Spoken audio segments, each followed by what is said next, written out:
Seguimos aquí en Tech Talk by Skiller Academy, en Negocios Televisión. Estamos hablando de cómo la IA ha cambiado todo el panorama de comunicación, cómo está cambiando todo el panorama de las agencias de publicidad, y queremos continuar con algo que está revolucionando lo que conocemos como Internet. Para ello tenemos a Natsir Turrado, que es estratega y especialista en SEO. Buenos días, Natsir. No sé si lo podemos tener. ¿Me oye? Buenos días. Estáis en el foco de tensión ahora mismo. Hablábamos el otro día tú y yo por LinkedIn que el despliegue de IA en Google ha cambiado todo el paradigma. Hablábamos de que cosas como AI Overviews ha hecho una sangría en determinados negocios, ¿no?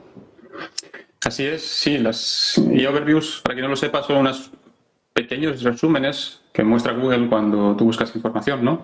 Y que él decide el momento de mostrarlos según si cree que esos resúmenes tienen mejor experiencia o ofrecen mejor experiencia que las propias páginas, ¿no?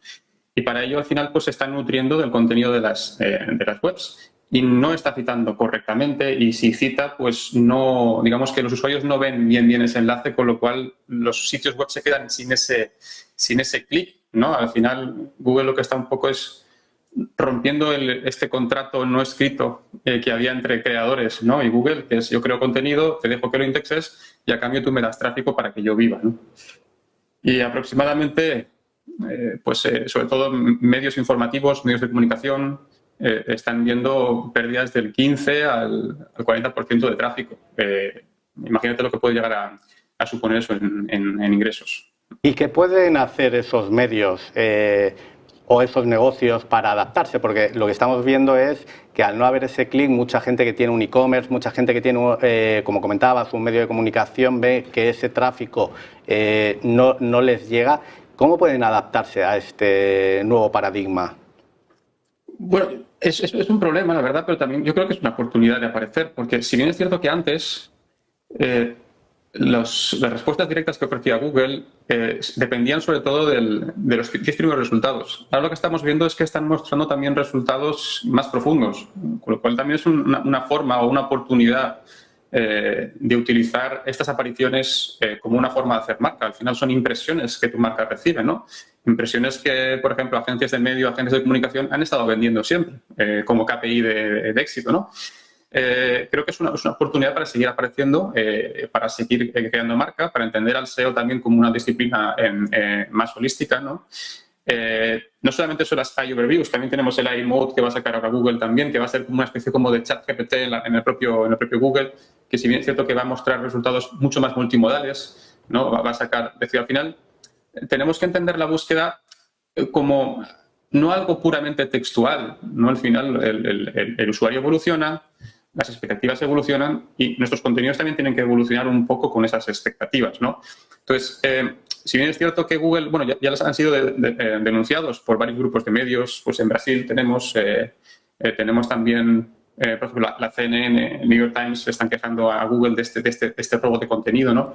Pero también es cierto que hay otros que, bueno, otros medios que quizás no han trabajado enfocándose en ese click o en ese clickbait o únicamente dándole a Google Discover y cosas así, sino que han pensado más en crear marca, han trabajado más en la multimodalidad, por ejemplo, potenciando el vídeo, potenciando el podcasting, apostando también más por el tráfico directo. Al final lo que tenemos que hacer es, pues, no meter todos los huevos en la misma cesta y diversificar, ¿no? Hay otros medios que están trabajando muy bien, por ejemplo, WhatsApp, o trabajando muy bien las newsletters, por ejemplo, y creando productos y con datos propios, ¿no? Y asociándose incluso con otros medios para buscar estas sinergias. E incluso con e-commerce hemos llegado a ver que muchos medios se han asociado, ¿no?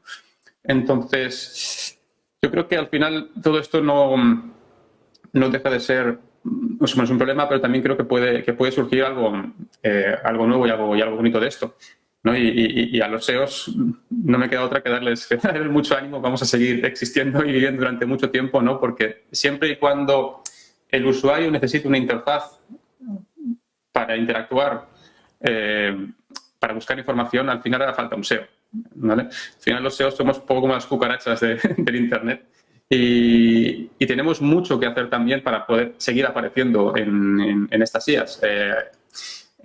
Digamos que nuestro trabajo sigue siendo indispensable, ¿no? Porque no deja de ser otra interfaz de búsqueda más.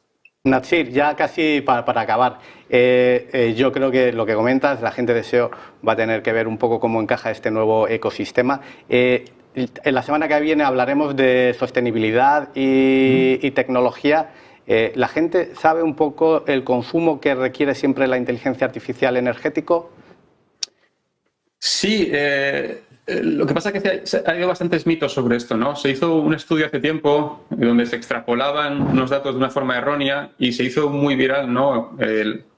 Esta información de que una consulta o crear una imagen desde el estudio Gbil consumía como medio litro o 2 litros de agua, no sé, era una locura, ¿no? Se han hecho estudios más recientes, una estimación mucho más buena, y se dice que aproximadamente una consulta típica puede consumir lo que es 0.3 vatios hora.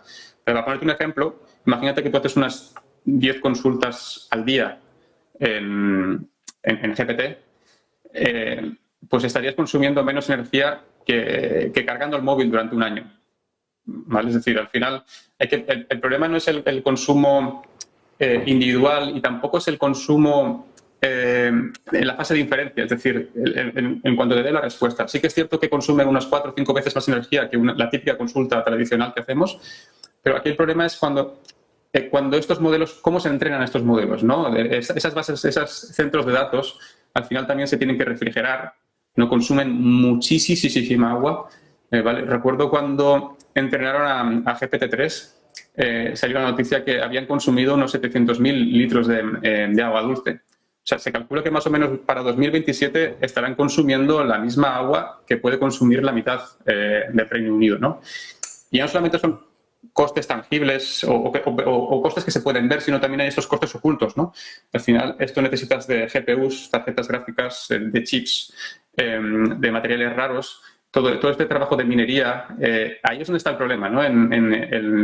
Cuando llevamos esto a escala y sobre todo en el entrenamiento.